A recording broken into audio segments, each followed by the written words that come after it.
my god, relax, bird. Noodles are my favorite type of food, and Singapore is full of amazing noodle dishes. In this series, I show you around this little island and take you to slurp up some noodles with me. Then, I'll take you back to my kitchen where I get inspired by these bowls of deliciousness. From me to you, this is Send Noodz from Singapore. I'm in the Joo Chiat, Katong, Haig Road area of Singapore in the east, and this isn't just an area that has a kind of slower pace of life, it feels like, but it's also really pretty and it has a very rich culture, and I think that is down to the fact that this is the traditional home base of two cultural groups, the Eurasians and the Peranakans, both of whom are the result of cultural fusion, which, you know, makes things really exciting and really colorful and vibrant. So the Peranakans, who are also known as the Straits Chinese, they are the descendants of the Chinese immigrants who came to Singapore hundreds of years ago, who settled here and married the locals. And the same thing for the Eurasians, they are the descendants of early European migrants, especially the Portuguese, who also intermarried with the locals. But here's the thing. This is something that I feel like when we say locals, we have to be clearer, because when we talk about locals, we're really talking about the Malays in Singapore, the native people in Singapore. Because when the European migrants came and the Chinese migrants came, you know, the Europeans, the Portuguese, they settled in Malacca in 1511. That's a long time ago. And at the time, the Chinese and the Europeans, it was just men who came. The women didn't come until much later, in the 1800s. So for that entire 300-year period, this was common practice, you know, intermarrying with Malay women and also taking on a lot of their culture, because, you know, women in the old days were in charge of the home, in charge of food, in charge of cooking. And we celebrate especially Peranakan food so much here in Singapore. You know, I think if you know anything about Singapore, you've heard about Peranakan food, the rich flavors, all the spices together, and how exciting it is as a cuisine. A lot of that owes itself to Malay food and Malay culture. So I think, you know, we talk about all this fusion that goes on in Singapore, and today I kind of want to like use Send Noodz to highlight Malay cuisine and Malay flavors. So we're going to eat a Malay noodle dish, which granted is not all that common. There aren't that many noodle dishes, but this one is a real winner. It's called Mee Rebus, and we're going to go to Haig Road Food Centre to eat it at Afandi Hawa Family, which serves a really good bowl of Mee Rebus.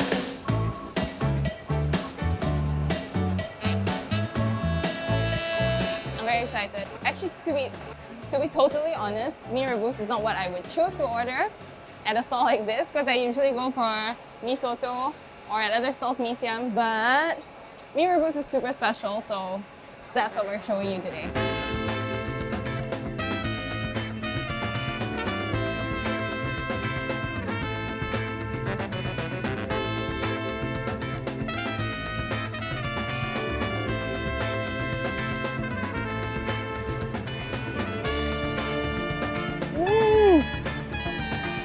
God, it's so good. You know, Mee Rebus literally translates to boiled noodles, which is a very understated and unassuming name for a dish like this that is so packed with flavor. What I have here is just yellow noodles, and it's topped with a sweet potato gravy, but what gives that gravy so much flavor, of course, is spices, a really well-balanced spice base. And the essential ingredient in Mee Rebus is what is called grago, which are these little tiny krill. They're small shrimp. But here at Afandi Hawa Family, they also flavor the gravy with other types of seafood as well as mutton. So it's super well-rounded. You have that kind of slightly briny, kind of dried seafood funk, but you have that meatiness as well. And it is so good. Of course, the Mee Rebus is topped with sliced green chili, some herbs, bean sprouts, and some Chinese celery, as well as a hard-boiled egg for our sustenance. And all these things just come together. It looks like it's really heavy, and yes, it is indulgent, but in a way, it's really fresh and the flavors are really clean. Man, this is a good bowl of noodles.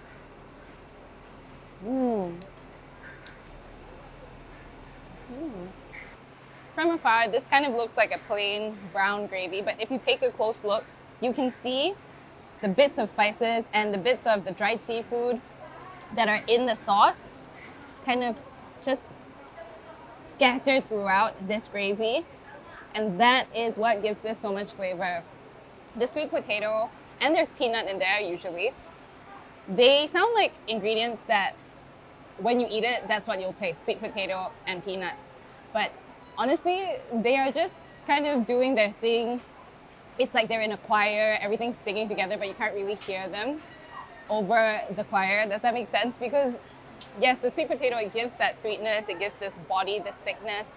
The peanuts just have this underlying nuttiness, but neither of those things stand out. All of the flavors just work in tandem. They're so balanced. And to me, that really is what Malay food is about. It's not showy. It's not, look at me or look at this ingredient. It's very much all the different ingredients kind of blended together in a way that makes every dish super balanced, super comforting, and just super good. Like I said, one of the essential ingredients in Mee Rebus is the grago, the tiny krill shrimp. And grago, incidentally, is a derogatory term for Eurasians. And the reason that happened is because grago is the Kristang word for those tiny shrimp. And Kristang is the native pidgin language of the Portuguese Eurasians. So a lot of the Portuguese Eurasians who were less well off, they were fishermen and they caught these grago. And so people just started calling them grago because that's what they caught for a living. And it's in this dish. So if you've ever wondered where that term comes from, that's the story. It's prawn, krill, kind of like shrimp lah. Because basically the term evolved or came about when Eurasians first came in, or the Portuguese came in. A lot of them were based along the coastal areas, and then they were all fishermen. And yeah, so udang grago, like prawn, prawn people or something like that. I don't take it too hard. It's just name calling amongst friends. Yeah. Even if a stranger will come to me and say, call me a grago, it's like, okay lor. It doesn't mean much to me lah. Yeah. Growing up, when I was a kid, Eurasians wasn't a race, it was others. So grago, Eurasians, to me just is like a word lah. Doesn't really affect me at all. Yeah. Okay, apparently I was told by my parents that the grandparent level and above, they could speak Portuguese, they understood Portuguese, but because they did not want the children to be able to hear what the adults were talking about, they did not teach the grandparents and below the kids how to speak Portuguese. So eventually, when the grandparents died, no one could speak a word of Portuguese, which is a bit sad lah. I can't come to Haig Road Food Center and not get some putu piring, Haig Road putu piring. It's one of the most famous hawker stalls in Singapore. You may have seen it on Street Food Asia. So I'm getting some. I need a snack.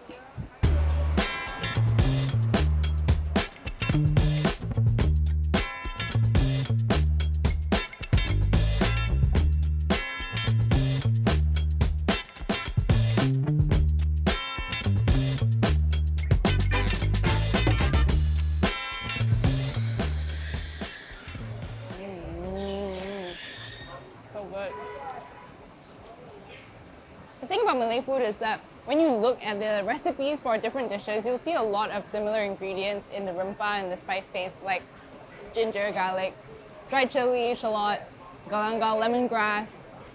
But the thing is, every single dish tastes different.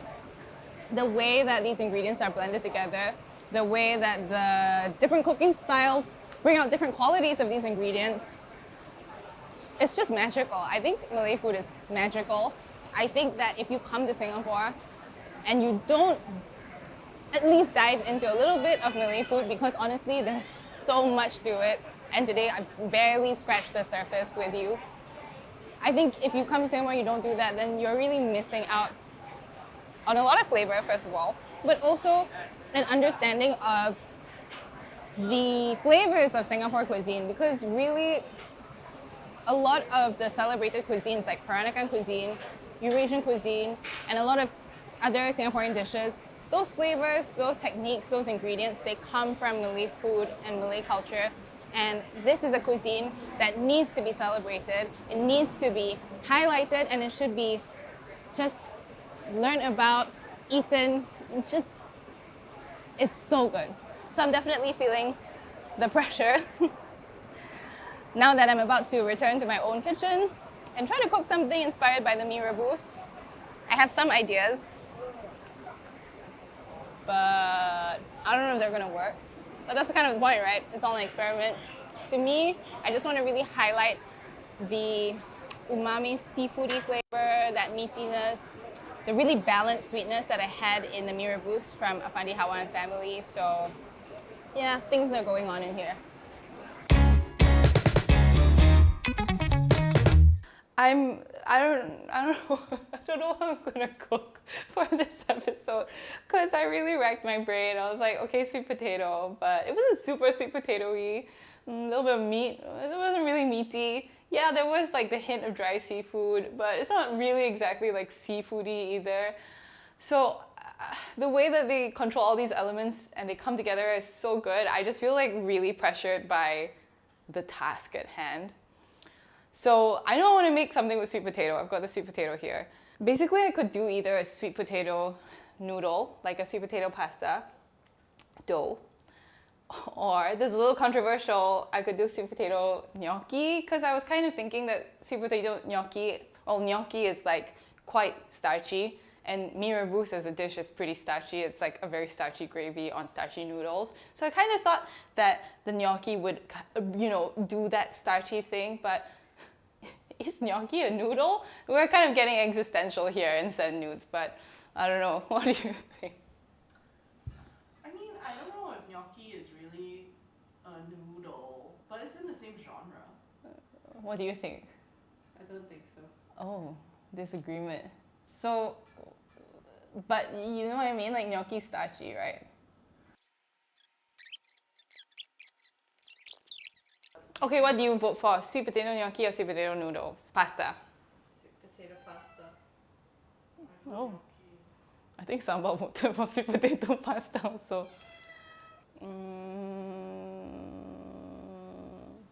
Sorry to you, Masha. I think I'm going to go for sweet potato gnocchi just because I really want that, like starchy sensation. I think that's the beauty of Mee Rebus is it's carbs on carbs. I think gnocchi will kind of do the job better, making it, I don't know.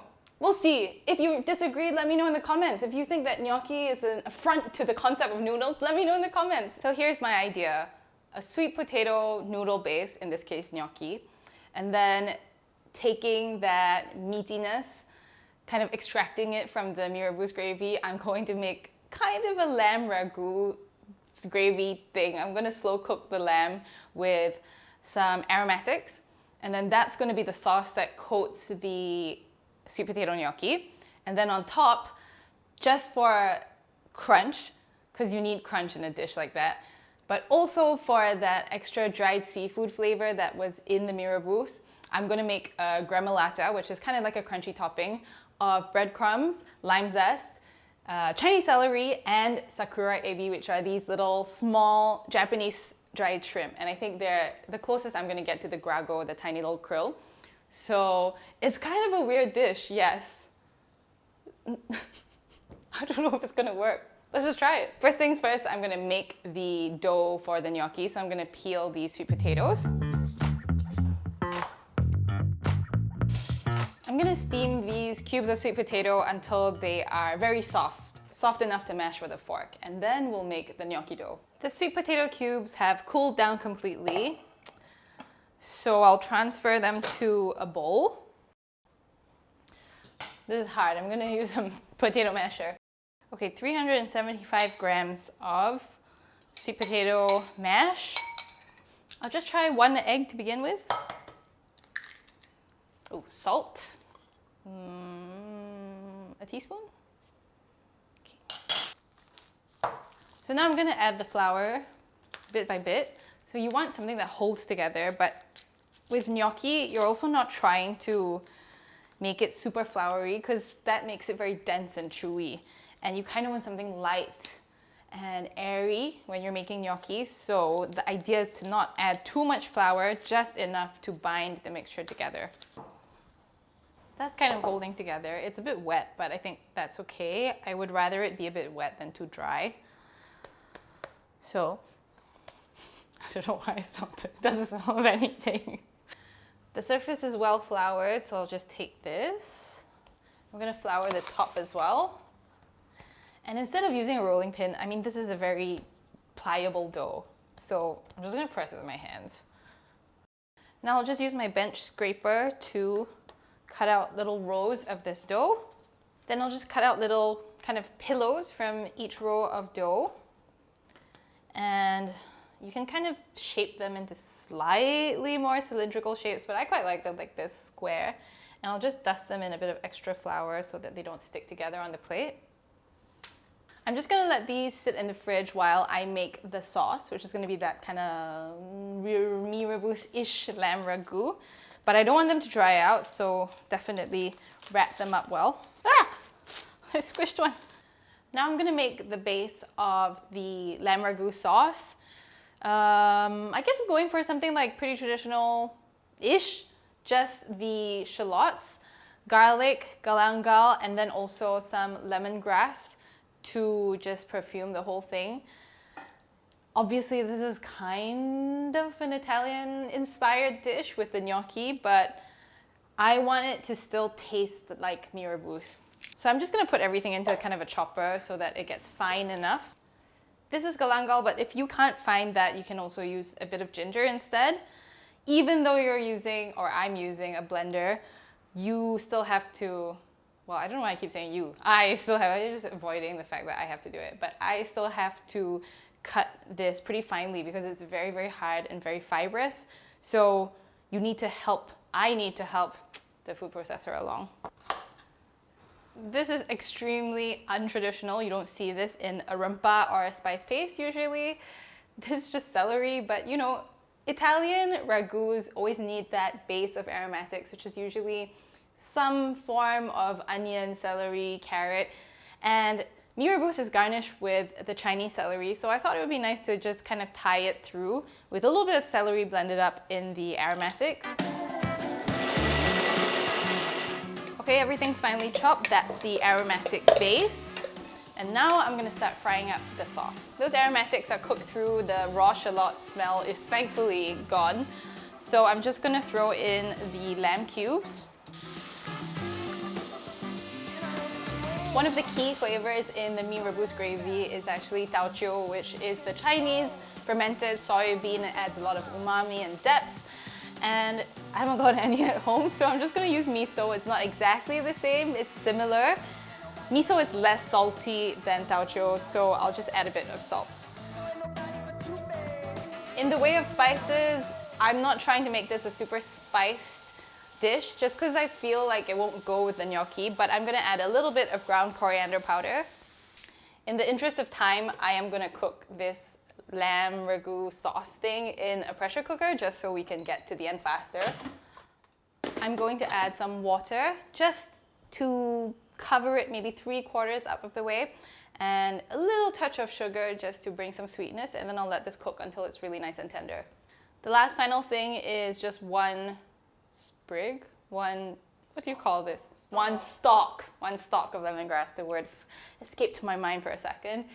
I didn't put this into that food processor just because I didn't want any stringy bits of lemongrass, but I still want the flavor. So with the heel of a knife, I'm just gonna bruise and open up this lemongrass, and then I'll just chuck it in whole. Okay, please turn out well. I'm so scared, I'm so stressed. Okay, I'll be fine. The lamb should be cooked and the gnocchi is still in the fridge, so I'm going to make the gremolata while my pan is still nice and dry. So I'm going to add a bit of oil to this pan. They're pretty pungent, so I'm hoping that that seafood umami is just gonna come from this gremolata. So I'll just put a bunch into the oil. So before they take on too much color, I'm gonna add some breadcrumbs. If it's looking a bit dry, you can add a bit more oil. Season with a little bit of salt just to bring out the brininess of the shrimp. And while it's still warm, I'm gonna zest 1 lime in. That citrusiness is going to really lift the entire dish. I'm gonna just drain out the meat, scoop it out. It's super tender, it smells really good. There's quite a bit of liquid left in the pot, so I'm just going to pour it into this pan so I can reduce it a bit. I'm pretty sure that in Malay, please correct me if I'm wrong, but I'm pretty sure that Chinese celery is also called daun soup, which really translates to soup leaf. So you'll see this herb in a lot of soupy dishes like mee rebus, mee soto. Basically anything with a gravy or a soup is really enhanced by Chinese celery. Oh, there's a lot of flavor in there. It's very savory and salty, and I think it needs a bit of sugar to balance it. I'm using brown sugar, but you can use white sugar, or if you have it, gula melaka, palm sugar. Okay, time for this lemongrass to come out. The last thing I want to do, because the Mee Rebus we had at Afandi Hawa Family was quite peppery, I want to make sure that I get quite a bit of black pepper in there. I'm going to put the shredded meat back into the sauce. Now I'm just going to let this sit while I cook the gnocchi in some salted boiling water until it floats. Then I'm going to take the gnocchi and toss it right in here, cook it for a while in the sauce so all the flavors penetrate, and then we're ready to dish up.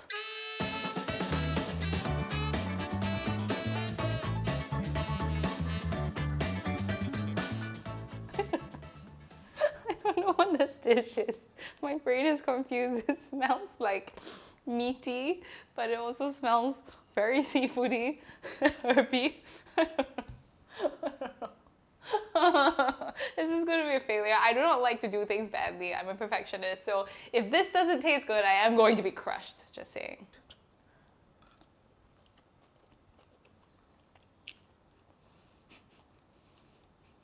What? I don't know what this tastes like. My brain is melting. It's so many flavors that I'm not used to tasting together. There's like the sweetness from the sweet potato. There's the meatiness from the lamb and all of the aromatics that are in the sauce. And then there's like the briny, kind of like dry umami of the shrimp. I don't know what I would do different because my brain can't make sense of this dish right now. Making this has just proven to me how balanced Malay food is, because I mean, I'm using a lot of the same ingredients that are in traditional Mee Rebus. Would I make this again? Probably not. Will I go back to Afandi Hawa Family for a bowl of Mee Rebus? Definitely. So, all in all, not a great job on my part today. If you enjoyed seeing me try and fail at this kitchen experiment and you want to see more, don't forget to like, subscribe, and follow, and tune in to the next few episodes of Send News from Singapore. See you soon!